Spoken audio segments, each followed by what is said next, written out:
Anti-Israeli activists have published the names, images, professions and social media accounts of almost 600 Jewish people working in a number of fields, including academia and creative industries. It's taken from a private WhatsApp group.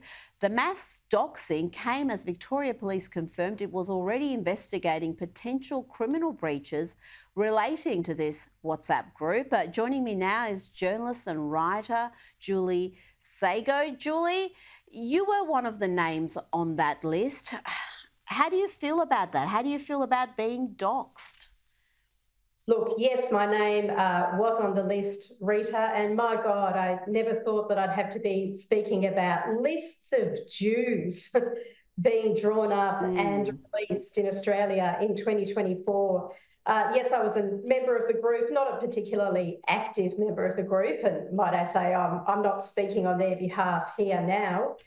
I myself was, to be honest, proud to be on a list of Jews who are doing nothing but coming together and sharing our grief and our trauma about October 7th and the awful sort of resurgence, the outbreak of anti-Semitism that came almost immediately after the massacre.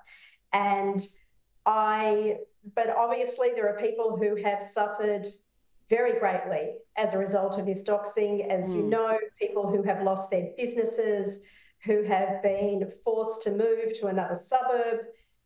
I personally feel proud, and I'll never kind of disavow the fact that I'm a proud Jew and I'm a proud Zionist. I believe in the right of Israel to exist, and I believe in the right of the Australian Jewish community to push back against some of the abuse and that they have been experiencing, and to exercise their democratic right to advocate for their interests.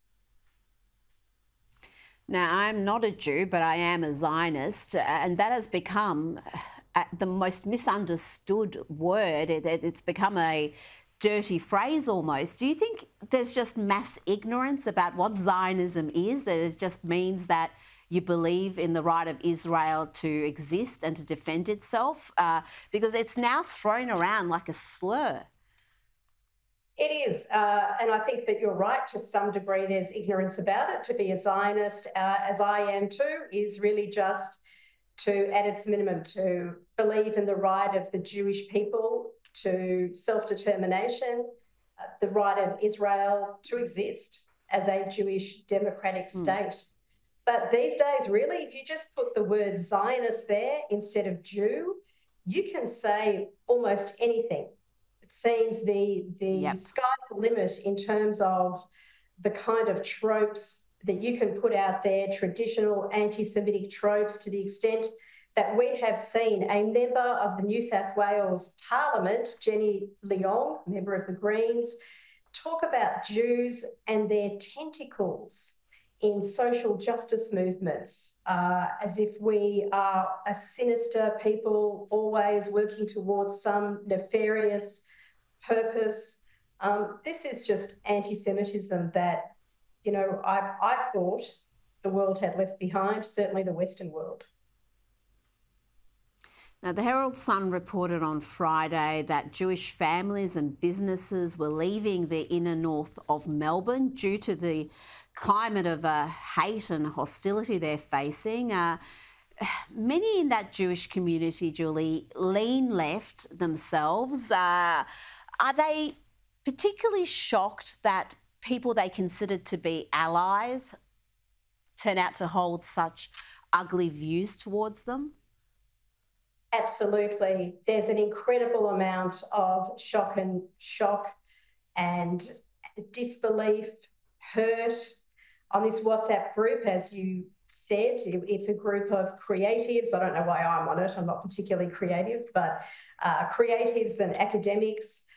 These are people who naturally, probably a lot of them lean left.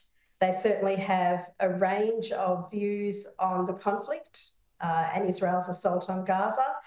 And they have just seen the humanity of Jewish people just completely diminished, to the point where, you know, these these left-wing activists can't express sympathy with Israeli women who found themselves the victims of systematic rape on October 7.